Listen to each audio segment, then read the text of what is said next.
श्री वल्लभाधीश की जय, श्री की जय, की जय। श्याम सुंदर श्री यमुने महारानी की जय, श्री राधारण की जय।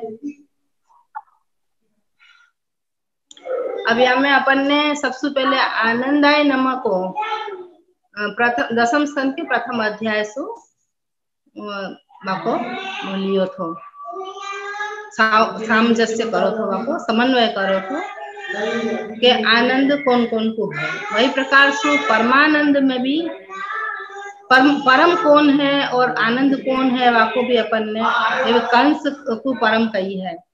और वही प्रकार से परमानंद उनको वसुदेव जी के अंतःकरण में प्रकट भयो, और वह प्रकार से सब अपन ने परमानंद स्वरूप को वर्णन अध्याय के प्रकार से करियो। तो अध्याय के प्रकार से ही आगे कृष्णास्याय नमः को मैं वर्णन शुरू कर रही हूँ श्री वल्लभ की कृपा से।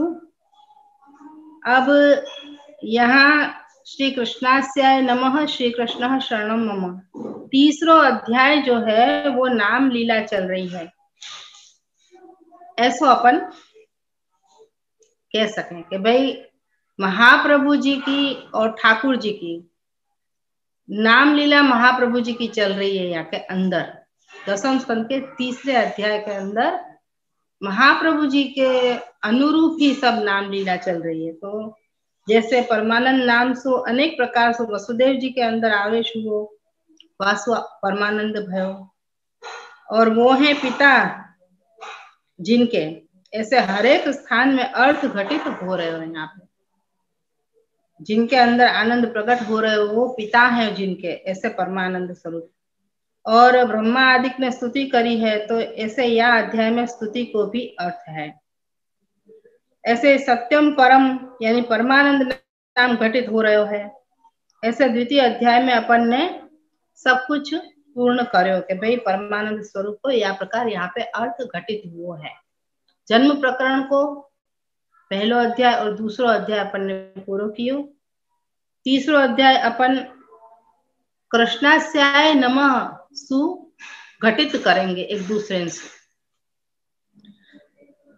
अब तृतीय अध्याय में जो नाम लीला घटित हो रही है वहां में नाम बता रहे हैं श्री कृष्णास्याय। तो यहाँ में आप श्री द्वारकेश चरण ऐसी आज्ञा कर रहे हैं कि आप श्री कृष्ण के आस्य हैं। आस्य को अर्थ क्या हुआ? मुख हो। आस्य यानी मुख। तो आप कौन के मुख हैं? तो के श्री कृष्ण के। द्वारकेश चरण आप ऐसी आज्ञा कर रहे हैं ये तीसरे नाम के लिए कि आप श्री कृष्ण के मुखारविंद हैं।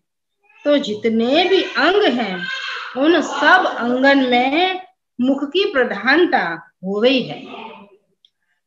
मुख सबसे प्रधान अंग है। ये बात प्राय अपन देखे जाए हैं, मतलब ये बात अपन को प्राय खबर हुआ है कि हर पूरे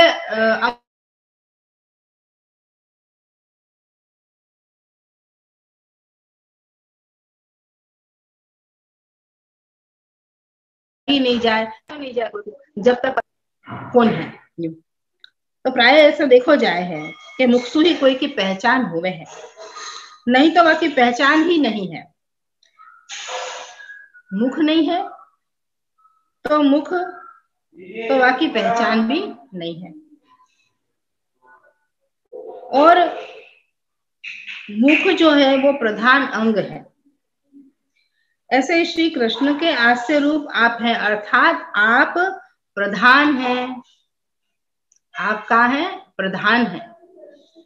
आप सर्वोत्कृष्ट हैं, ये बात यहाँ पे निरूपण करी गई है। मतलब यहाँ पे ऐसा कही गई है कि आप मुखरूप हैं, यानी आप प्रधान अंग है ठाकुर जी को। तो आप को धर्म क्या है? मतलब जो तीसरे अध्याय में क्या हो रहा है, जन्म प्रकरण के तीसरे अध्याय में क्या निरूपित हो रहा है कि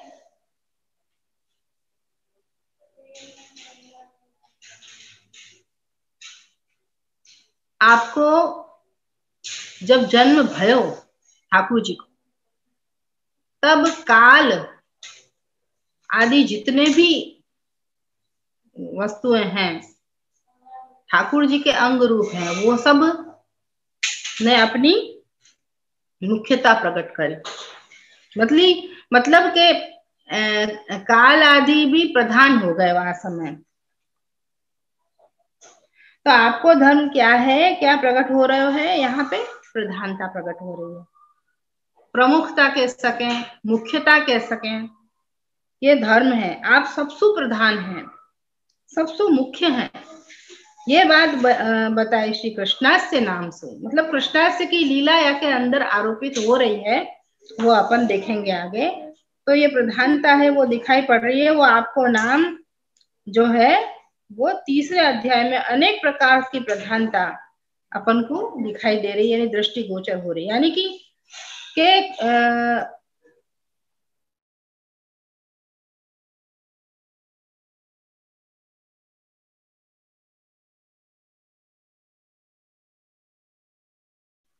काल की प्रधानता बताई है। अनेक प्रकार के काल हुए हैं, जैसे अच्छे मुहूर्त निकले हैं, सब लोग देखें कि आज अच्छो मुहूर्त है, तो आज अच्छो दिन है, अच्छो नक्षत्र है। जैसे यूं कहे ना कि एक वैष्णव हो तो वो हमेशा मुहूर्त देख के ही निकलतो कि भाई आज को दिन अच्छो है कि नहीं। तो गुसाई जी ने वासु कही कि ऐसा नहीं करना के अष्टाक्षर बोल के अपन निकले तो सभी काल शुभ हुए, तो बा प्रकार सु तो ऐसे नक्षत्र भी शुभ हो, योग भी आ जाए, ऐसे कहे कि आज तो बहुत अच्छो योग आयो है, अच्छो दिन है, या मुहूर्त को जैसे गोधूली वेला है, अभिजीत मुहूर्त है वगैरह, मतलब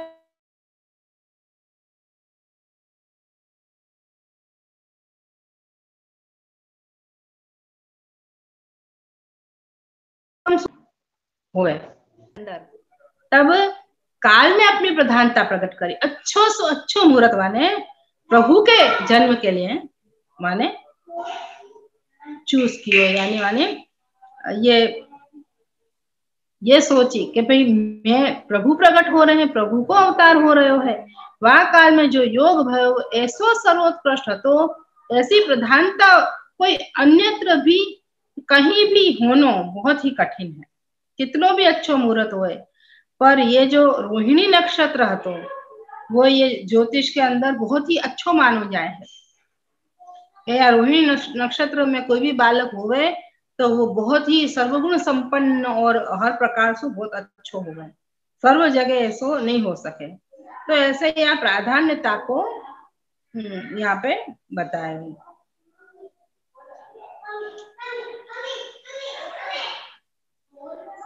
अब ये प्राधान्यता के संग, काल की प्राधान्यता के संग उनकी लीला चल रही है, तो कह रहे हैं कृष्णास्य की लीला चल रही है, यानी ठाकुर जी को प्रागट्य वहां हो रहा है तीसरे अध्याय में। और ये तीसरो नाम जो है कृष्णास्य, वो जैसे उत्तम मुख है वही प्रकार से यहाँ पे उत्तम काल हो रहे हो।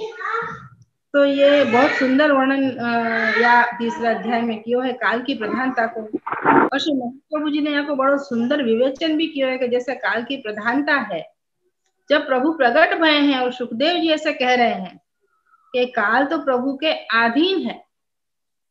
इतनी बार अपन कहे ना कि भाई प्रभु प्रकट भय यासु ऐसो काल भयो है, या में ये काल ऐसो हो तो यासु प्रकट नहीं भय है प्रभु, और भी बालक वह समय में प्रकट भय होंगे, तो कोई वो बच्चा है कोई प्रभु नहीं हो गए हैं, वो कोई भगवान का स्वरूप नहीं हो गए, परंतु यहाँ पे पूर्ण पुरुषोत्तम भगवान स्वयं प्रकट भय हैं। यासु काल ने अपनो सर्वोत्कृष्टपनो अपनो मुख्यपनो अपनी प्रधानता प्रकट करी है। अतः सर्वगुण पेत काल परम शोभन, ऐसे सुखदेव जी के में यासु काल ने वह समय सर्वगुण प्रकट कर दिए। जैसे यूं कहे ना कि भाई ये तो प्रभु प्रकट भय हैं, जितने भी गुण प्रभु ने काल को दिए थे वह समय काल ने सब गुण प्रकट कर दिए। जैसे कोई सब चीज उत्कृष्ट सब वाले निकाल के जैसे सजावट करेगा, जैसे कोई राजा हो तो वहां के सेवक को राजा ने सब वस्तु दी है, परंतु जब तक वो अपने लिए वाको उपयोग कर रहे होगा तब तक वो वाको कोई वो नहीं है। परंतु जब राजा आवे वालो होगा तब वो सोचेगा कि राजा आवे वालो है तो राजा ने मेरे को, राजा ने ही सब वस्तु दी, तो मैं उत्तम से उत्तम वस्तु वाके आगे रखूं और उत्तम से उत्तम में दिखूं यूं, क्योंकि राजा ने ही दी है। वाके सामने ही नहीं दिखाऊंगा तो कौन के सामने दिखाऊंगा, कौन के सामने मैं सजावट करूंगा यूं। या प्रकार से काल ने अपनो अपने आप को मतलब सजायो यूं। तो सब कुछ आपको भगवान ने दियो है, भगवान के अलावा तो कोई दे ही नहीं सके ना, क्योंकि काल स्वयं भगवान का स्वरूप है। तो काल को जो भी वस्तुएं दी वो भी भगवान ने ही दी है, तो भगवान के अलावा तो कोई दे नहीं सकता। तो भगवान जब पधार रहे हैं तो काल भी वह समय सुंदर हो गए है ना, काल परम शोभन, जितने भी गुण माँ में हते सब माँ में प्रकट माने कर दिए। अब यहाँ पे महाप्रभु जी ऐसी आज्ञा करें कि परम शोभन यानी बड़ो ही सुंदर काल हो गए वह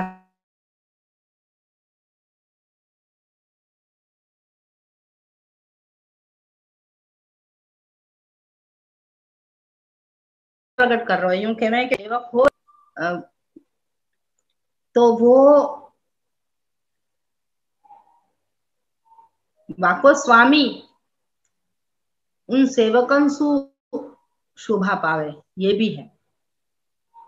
जैसे अपन सेवा में जाएं तो अपन ऐसे गंदे संदे सेवा में चले जाएं तो वो ठाकुर जी की शोभा अपन नहीं बढ़ा रहे हैं, अपन तो वो टाट में वो मखमल में टाट को पे बंद के मैं ना जाकू प्रकार से। तो हमें एक दूसरा अर्थ भी बता रहे हैं कि परम यानी भगवान, उन भगवान को भी शोभा करने वालों वो काल हो गए, मतलब भगवान को भी वाने शोभित कर दियो, यानी कि भगवान को भी काल के कारण शोभा हो गई। कैसे हो गई, यानी शोभा तब होवे स्वामी की जब सेवक भी शोभित होवे।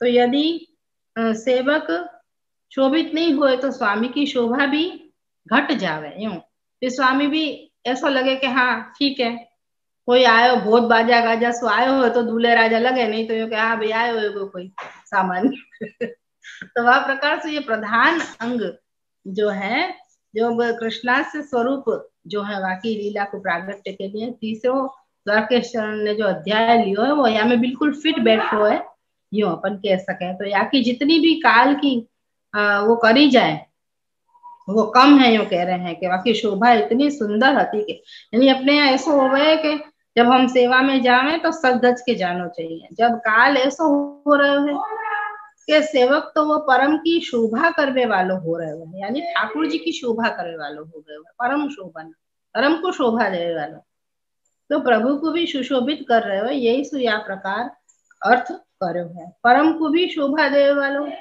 तो कैसे काल वास में हुआ है, तो ये कैसो काल हो रो है, कैसो काल हो गयो है तो के उत्कृष्ट हो गयो है। अब यूं कह रहे हैं कि रोहिणी नक्षत्र में आप प्रकट भय हैं, तो रोहिणी नक्षत्र जो है वाकु सभी नक्षत्र में बड़ो अच्छो नक्षत्र माने। कोई भी नक्षत्र में कछु भी दोष या गुण हो सके, परंतु रोहिणी नक्षत्र में केवल गुण ही गुण है, ऐसा ज्योतिष शास्त्र में बताया है। और सिर्फ काल ही उत्कृष्ट भय इतना नहीं है, परंतु वह समय पे ये काल की जो प्रधानता है ही, पर ऐसा जो काल है वह के अधीन जितनी भी वस्तुएं हैं वह को भी यहाँ पे वर्णन आ रहा है, वो भी सब वस्तु जो कालाधीन है वो वस्तु भी सब भगवान, एक सिर्फ भगवान ही कालातीत है, यूं कहना मतलब समझ में आई कि भगवान ही एक कालातीत है, मतलब काल सु अतीत है, काल सु आप पर है। और ये जो काल है वाके अधीन जितनी भी वस्तुएं हैं, तो आगे बता रहे हैं कि वो वस्तुएं कौन कौन सी हैं, तो क्या पृथ्वी जल वायु आकाश अग्नि ये सब काल के अधीन है। अब यहाँ पे अपन को जब यूं कहे प्राकृत वस्तुएं कौन सी है, तो वहां में पे ये सब वस्तुएं भी आ जाए। एक सात्विक राजस तामस अलग हुए, सत्व रज तम अलग हुए, और यह प्रकार से यूं कह रहे कालाधीन है ये सब, जो ये पृथ्वी जल आकाश वायु और वैसो अपनो देह बनो हुआ है। तो वो देह को संबंध कैसे प्रभु सु हो सके। तो ये कालातीत है ठाकुर जी। तो आप प्रभु सबन में भी हैं और सबसे अलग भी हैं।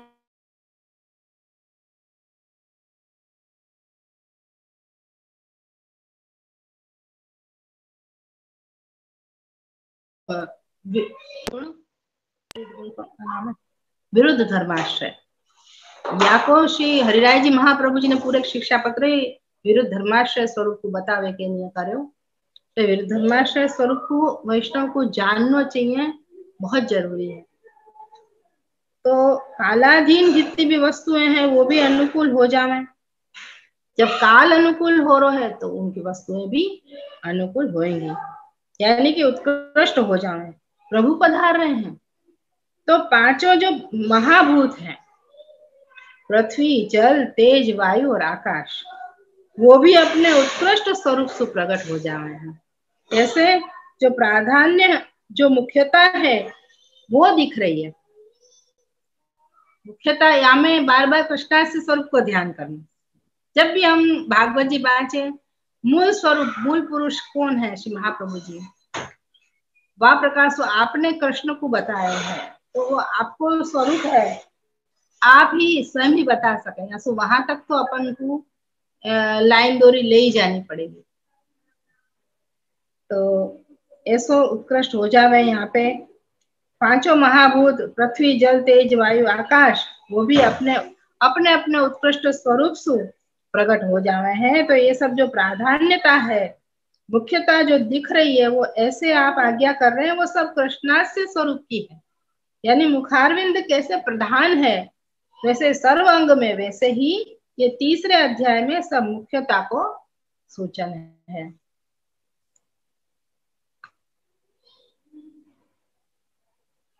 प्रधानता को ही सूचन हो रहे है।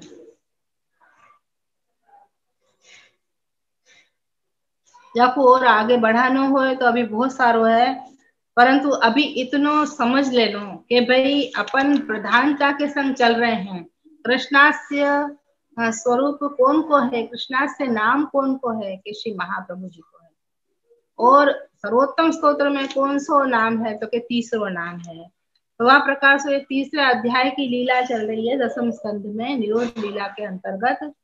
तो वह प्रकार से याकू समझ रहे हैं अपन, तो प्रधानता के रूप में घटित हो रहे हो।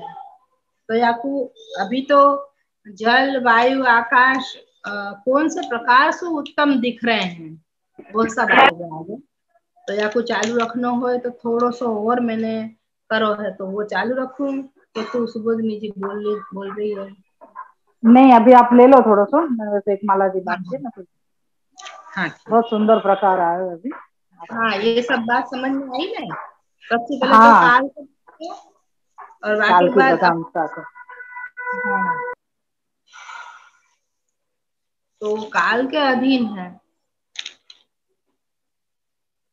तो यहाँ जहां जहां पे भी प्रधानता सूचन हो रही है, जैसे पहले वहां में जहाँ आनंद को सूचन भयो, भाई सुखदेव जी के अंतःकरण में कैसे आनंद भयो।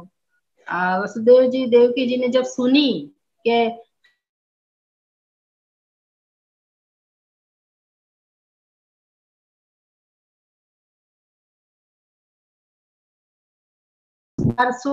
पे भी के अंतःकरण में प्रवेश हो। कंस को उठते जागते सोते उठते बैठते सोते जागते खाते पीते ठाकुर जी को ही स्मरण रह रहा था, तो वो वाकु।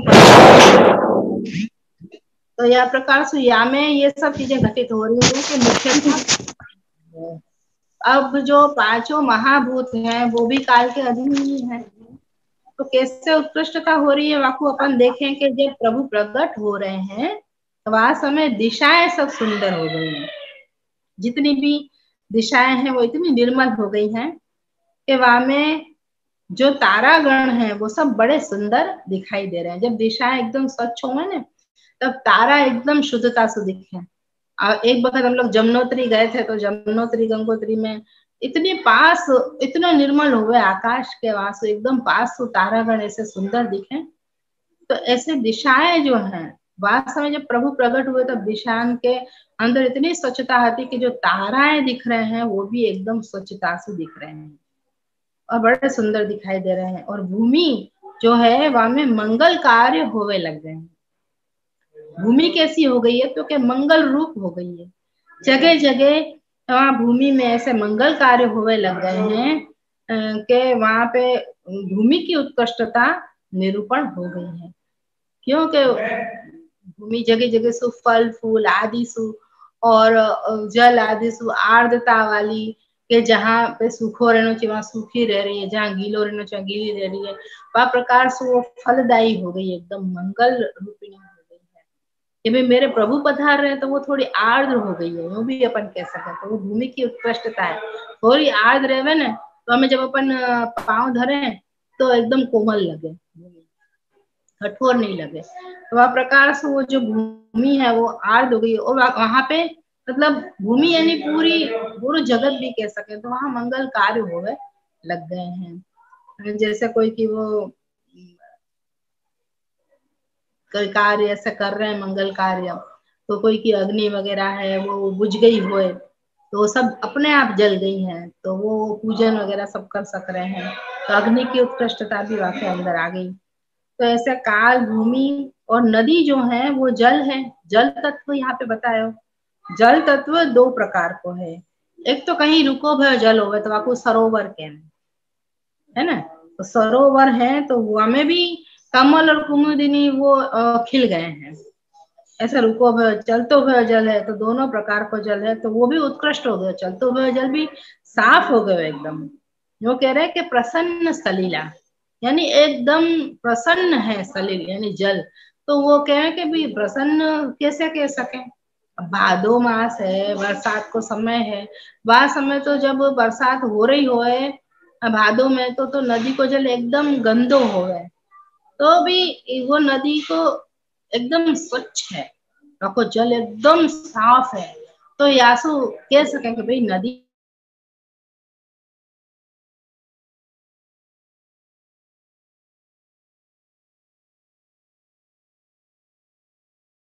वो स्वच्छ है, वहां को जल एकदम स्वच्छ है। भादो मास में तो बरसात के कारण जल में कीचड़ मट्टी कंकड़ वगैरह गंदगी हो ही जाए है। यासु बरसात के दिन होए तो जल रजो मुक्त रहे है, रजो युक्त रह रहे, परंतु वो रजो मुक्त है। यासु बरसात के दिन में वो नहीं हो गए। जब वो समय जल की उत्कृष्टता प्रकट हो रही है और तो वह समय नदी जो है वो प्रसन्न सलीला हो गई है और भूमि पे इतने सारे पुष्प खिल गए हैं कि भ्रमर जो हैं और पक्षी हैं सब वहां आके नाद करवे लग गए हैं। भ्रमर आदि पक्षी आदि सब आके वहां पे सुंदर नाद करवे लग रहे हैं, गुंजार करवे लग रहे हैं और ऐसा सुंदर उत्कृष्ट स्वरूप हो गयो है वह भूमि को। नाना पक्षी निशब्द माधुरी शोभा तो नहीं पा। तो जहाँ पे प्रभु पधार रहे हैं वहां तो ऐसा गुंजराव होनो और ऐसो वो होनो पक्षी की चहचहाट होनी वो तो बहुत अच्छो है यूं। वाके बाद वायु तत्व जो है वाकी उत्कृष्टता बताई कि वायु जो है वो सुख स्पर्श वालो हो गयो है। बहुत तेज चलते हो तो वो सुखद नहीं कहो जाए, ऐसे वायु भी सुखद हो गयो है। ऐसे सब प्रकार के जो काल के अधीन जो वस्तुएं हैं वो भी सब सुखद हो गई हैं, वो उत्कृष्ट हो गई हैं, वो प्रधानता गुण को लिए भय मतलब आ गई। अभी यहाँ के आगे है और परंतु अभी मैंने यहाँ को वो ज्यादा खुलासा अभी लिखो नहीं है। और ये जो तृतीय अध्याय को नाम लीला घटित हो रही है प्रश्नास्य स्वरूप की, तो वहां को ये आप काल सु कौन कौन से धर्म प्रकट कर रहे हो है काल। और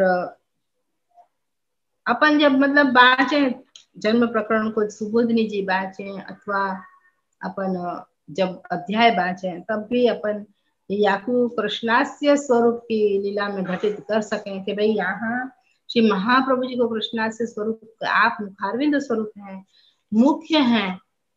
क्योंकि जो पूरे श्रीअंग में मुख की प्रधानता हो, वैसे ही यहाँ पे जब ठाकुर जी प्रकट भय तो काल की मुख्य प्रधानता वालो हो गयो।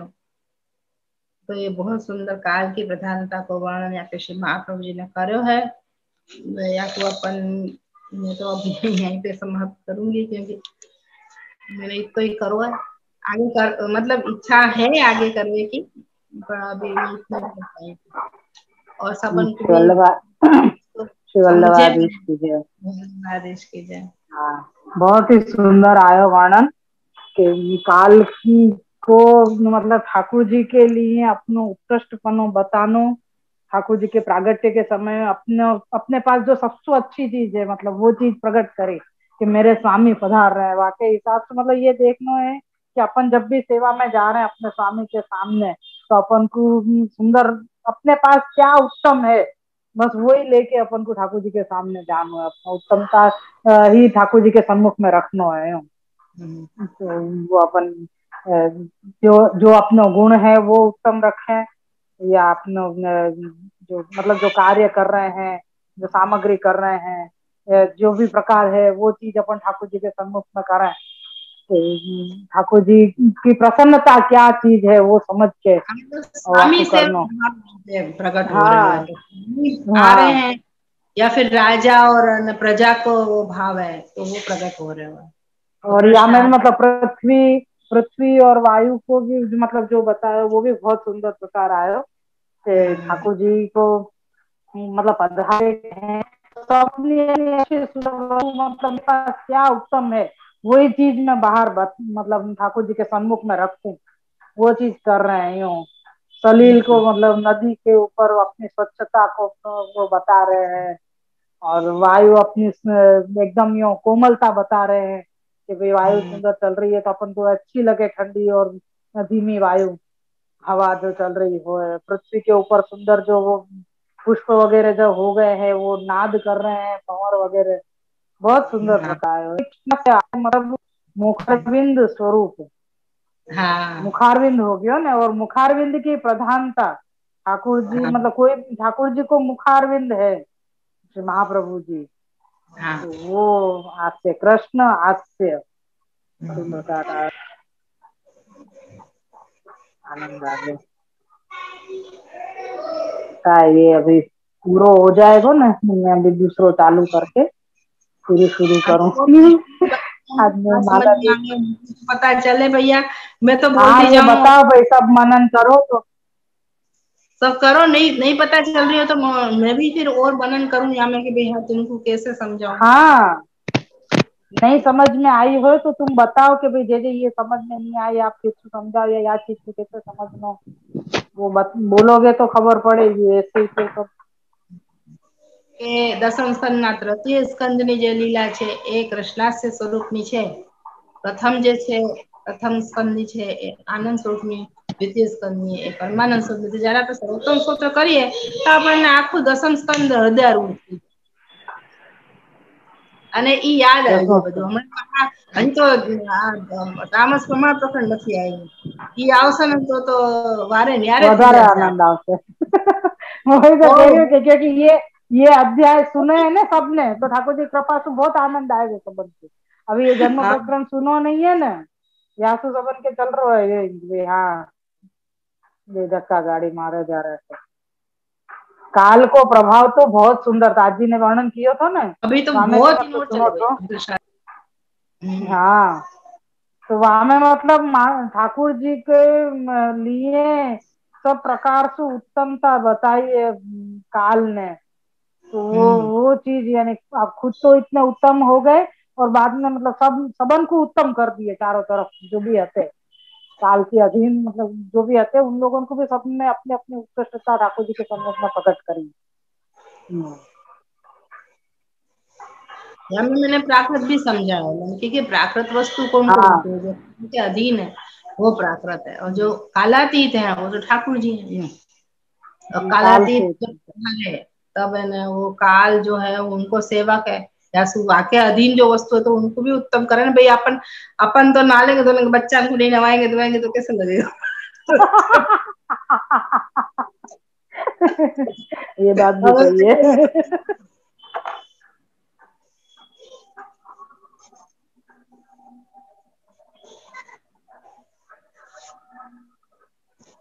कालः परम शोभनः। कालः परम शोभनः, बहुत सुंदर नाम भी। परम को भी शोभा करने वाला, बोलो। बोलो, परम यानी ठाकुर जी हुए ना ब्रह्म, ब्रह्म को भी शोभायमान कर रहे वाले। वो एक चीज आपने बताई ना, वो बहुत बढ़िया थी कि आप जैसे मतलब राजा के साथ सेवक अच्छे बन के नहीं आए हुए हाँ, तो राजा को प्रभाव कैसे पड़े। के यदि बारे में अपने देखो। आसपास के अपने सेवक भी आसपास कैसे, ये लोग ही सब चित्र विचित्र होके आवे तो कैसे लगे कि आए देखो या के साथ वैष्णव आई थी तो कैसी थी। कैसी ये थी। तो कोई यही कहेगा, वो खुद बोले राजा कैसे भी हो। अतः सर्वगुणोपेतः कालः परम शोभनः।